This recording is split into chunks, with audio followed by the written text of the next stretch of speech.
Game of Thrones, the board game. 3 to 6 players take on the roles of the great houses of Westeros. By mustering armies, conquering territories and forming alliances, each house strives to claim the Iron Throne. In this 4-player example, House Baratheon, House Lannister, House Greyjoy and House Stark gather their cards, tokens and units and place them on the board according to the information printed on their player screens. Next, each house places its victory, supply and influence tokens on the tracks found on the game board.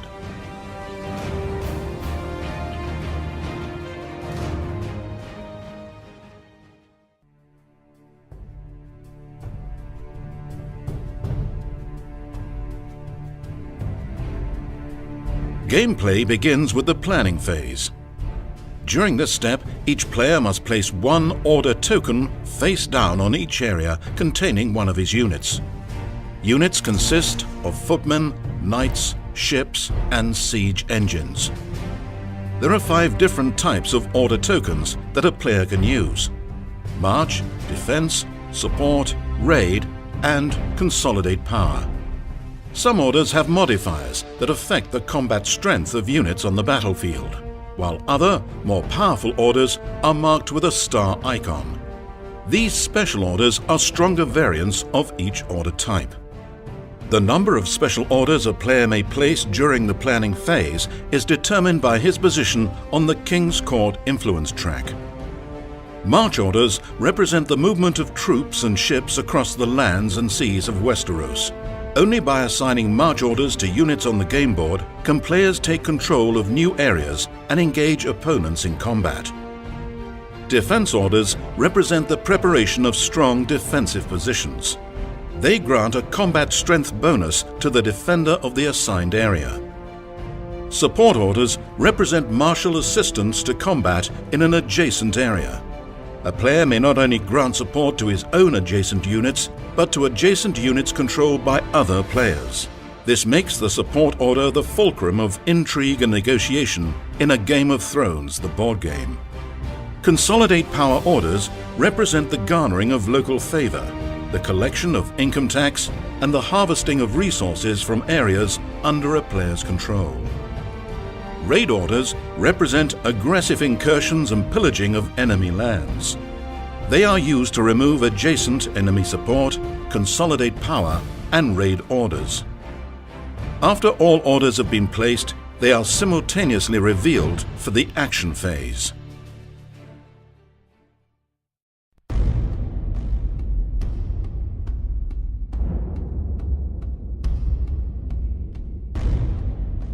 Since he holds the highest position on the King's Court influence track, the Lannister player controls the Messenger Raven token. He may use the Messenger Raven's power to either exchange one of his assigned orders with one of his remaining orders, or to look at the top card of the Wildling deck. Seeing that House Greyjoy has placed a support order in Ironman's Bay, House Lannister decides to use the power of the Messenger Raven to exchange his defense order in the Golden Sound with an unused raid order. After the special power of the Messenger Raven has been used, gameplay proceeds to order resolution. Raid orders are resolved first, 1 order at a time, following the sequential house positions on the Iron Throne influence track. Lannister, the only house to issue a raid order this round, resolves its raid at the Golden Sound. In doing so, it may choose to remove any adjacent enemy support, consolidate power, or raid orders. Lannister removes Greyjoy's support order located at Ironman's Bay. Next, march orders are resolved, 1 order at a time, following the sequential house positions on the Iron Throne influence track. House Baratheon, in the first position on the Iron Throne track, is first to resolve a march order. Baratheon has 2 march orders, 1 at Shipbreaker Bay and 1 at Dragonstone. The Baratheon player chooses to resolve the march order at Shipbreaker Bay and moves one of his ship units from Shipbreaker Bay to Blackwater Bay. House Lannister is next. Lannister has 2 march orders, 1 at Stony Sept and 1 at Lannisport. The Lannister player chooses to resolve his order at Stony Sept, using it to move a footman unit to Harrenhal. Lannister's decision to move his footman unit out of Stony Sept would leave it unoccupied. However, each house begins with a supply of power tokens. Power tokens are used for bidding and to establish control of game board areas. Before leaving Stony Sept, Lannister elects to establish control by placing a power token here. In this way, Lannister retains control of Stony Sept even after the last Lannister unit leaves. As the Lannister footman unit has taken control of Harrenhal and its castle, the Lannister player moves his house token one step up on the victory track to indicate he now controls a total of 2 strongholds and castles. Stark is next on the Iron Throne influence track and resolves his march order at Winterfell to move its knight unit to Moat Cailin. Taking control of Moat Cailin's castle, House Stark immediately advances 1 space on the victory track. Greyjoy resolves its march order in Pike's Harbour by moving a ship out of the harbour and into Iron Man's Bay. Every player has now had the opportunity to resolve a single march order. However, play continues in this fashion until all march orders have been resolved. House Baratheon resolves its remaining march order at Dragonstone by moving a knight to the Kingswood. This is possible because a Baratheon ship unit occupies the adjoining Shipbreaker Bay sea area, forming a bridge between the Dragonstone and the Kingswood land areas by ship transport. House Lannister resolves its second march order and moves a knight from Lannisport to Riverrun. Gaining the stronghold at Riverrun, House Lannister immediately advances to the 3rd space on the victory track. House Stark's final march order moves his ship in the Shivering Sea to the Narrow Sea. Greyjoy marches a footman unit from Greywater Watch to Moat Cailin, leaving a power token on Greywater Watch to establish control there. However, Moat Cailin contains one of House Stark's knight units, resulting in combat between House Greyjoy and House Stark.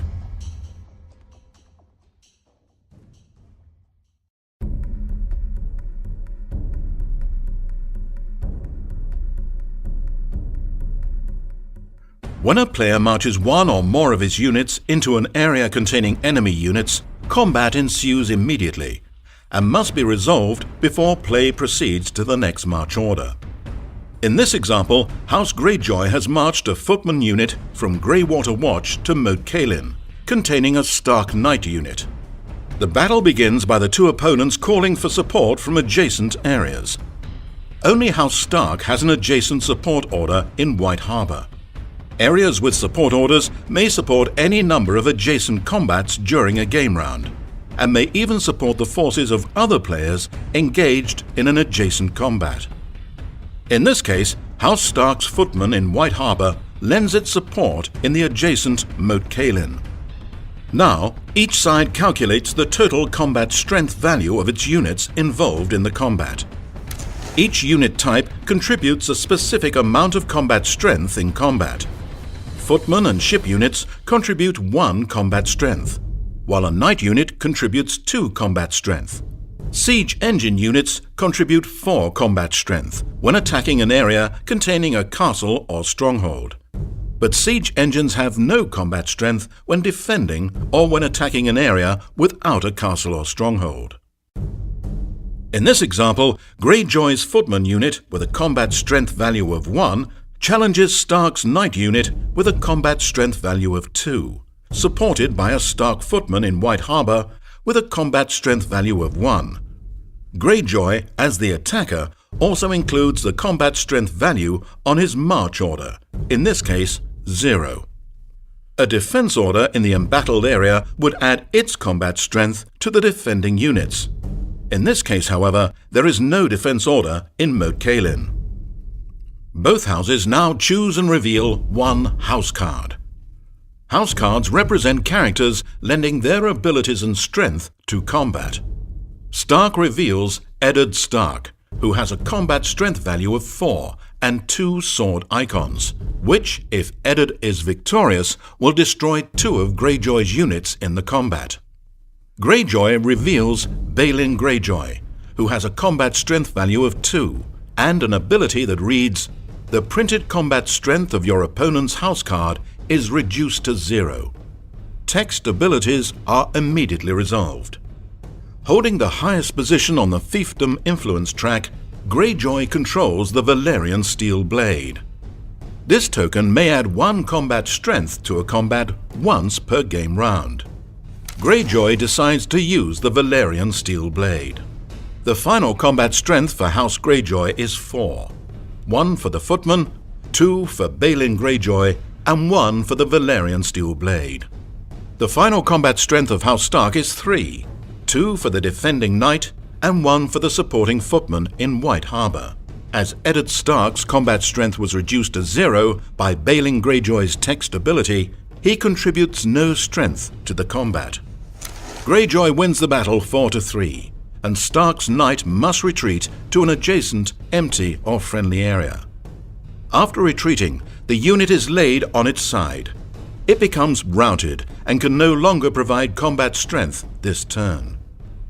Stark loses the castle at Moat Cailin and moves down 1 space on the victory track. Greyjoy, gaining the castle, moves 1 space up. The next orders to be resolved are Consolidate Power Orders. Baratheon, first on the Iron Throne track, resolves his Consolidate Power Order in the Kingswood, gaining 1 power token for the order and 1 additional power token because the Kingswood area contains a power symbol. House Greyjoy has the only other Consolidate Power Order at Pike and gains 2 power, 1 for the order and 1 for the icon printed on Pike. After all Consolidate Power Order tokens have been resolved, Defense and Support Order tokens are removed from the board, and routed units are restored. The next game round now begins, and the round marker is advanced forward 1 space.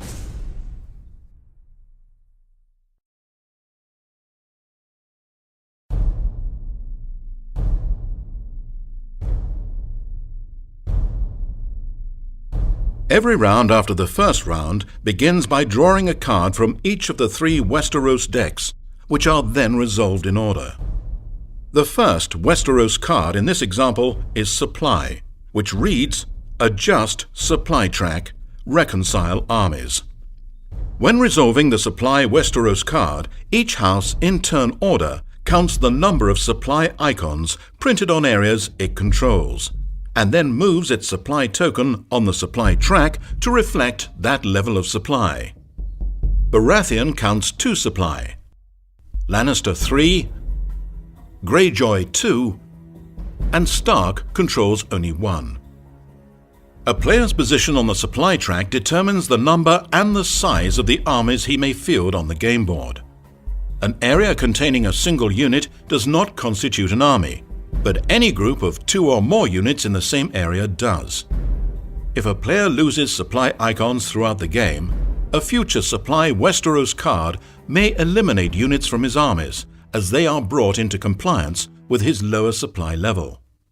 The second Westeros card drawn is Clash of Kings, which reads, "Bid on the 3 influence tracks."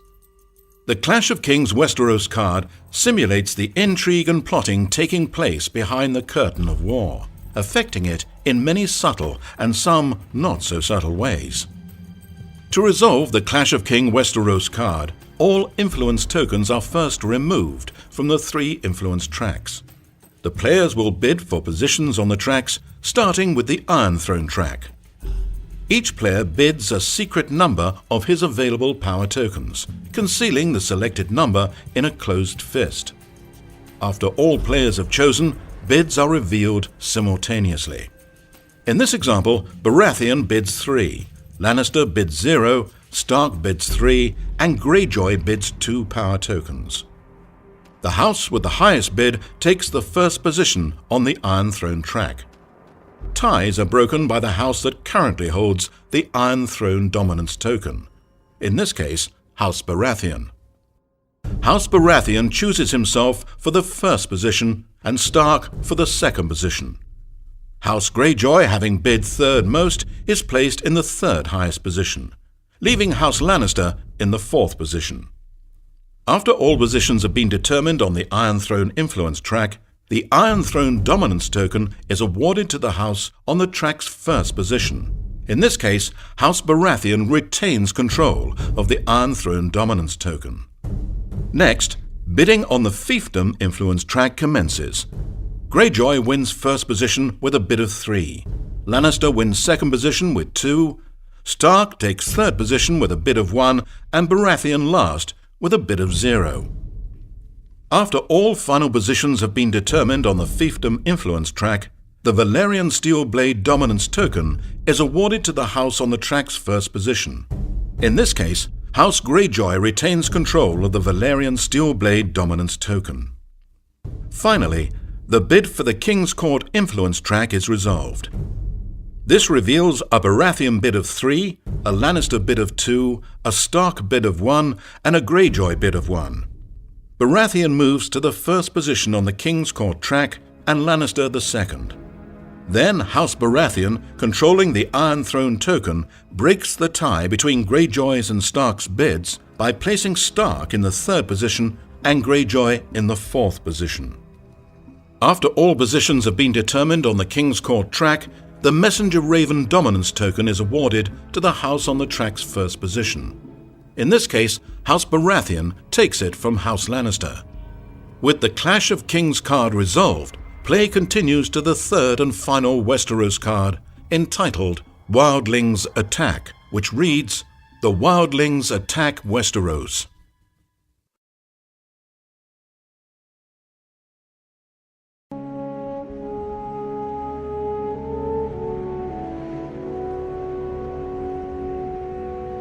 In the icy north, an army of barbaric wildlings gather to descend upon the continent of Westeros. The ancient order of the Night's Watch protects the massive wall that defends against these dangers. Yet the strength of the Night's Watch will fail without the support of the great houses. Some cards in the Westeros decks are marked with a wildling icon. For each such icon, the wildling threat token is advanced 1 space on the wildling track. When the track reaches 12 or a Wildlings Attack Westeros card is drawn, players must resolve a wildling attack by collectively bidding power tokens against the threat illustrated by the wildling track. In this example, the wildling threat level is 2, representing the amount of power the houses must collectively match if they wish to stave off the wildling threat. To do so, each player bids against the wildling track by selecting and holding a secret number of his available power tokens in his closed fist. The combined number of bid power tokens is the Night's Watch strength and is compared to the wildling strength. In this example, all players bid 0, as most had spent all their power in previous phases. With a wildling strength of 2 against a Night's Watch strength of 0, it is a wildling victory. The threat token is moved back 2 positions, to a minimum of 0, and any bid power tokens are discarded. Next, the top card of the wildling deck is revealed and shows a Mammoth Riders card. The wildling victory section on the card reads, Lowest bidder destroys 3 of his units anywhere. Everyone else destroys 2 of their units anywhere. Since each house bid the same amount, it is up to House Baratheon, the holder of the Iron Throne dominance token, to break the tie and determine who will be the lowest bidder. After resolving the Wildlings Attack card, the Westeros phase for this game round has been completed. Play now proceeds to the planning phase. After 10 game rounds, the house that controls the most areas containing castles and strongholds is declared the winner. If, however, at any time during the game a player controls 7 such areas, that player immediately wins the game.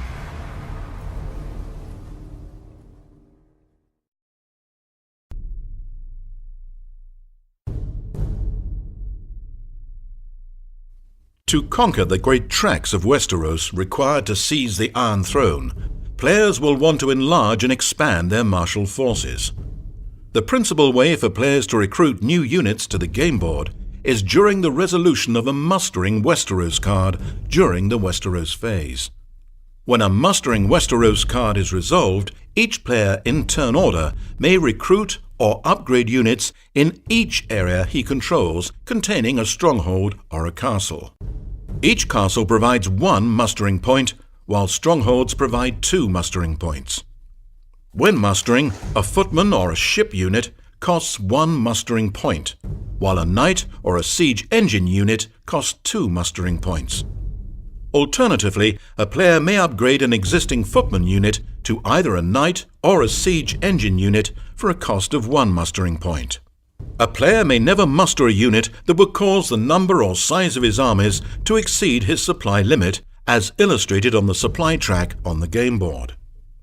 In this example, it is House Lannister's turn to muster units during the resolution of a mustering Westeros card. Lannisport contains a stronghold which provides 2 mustering points.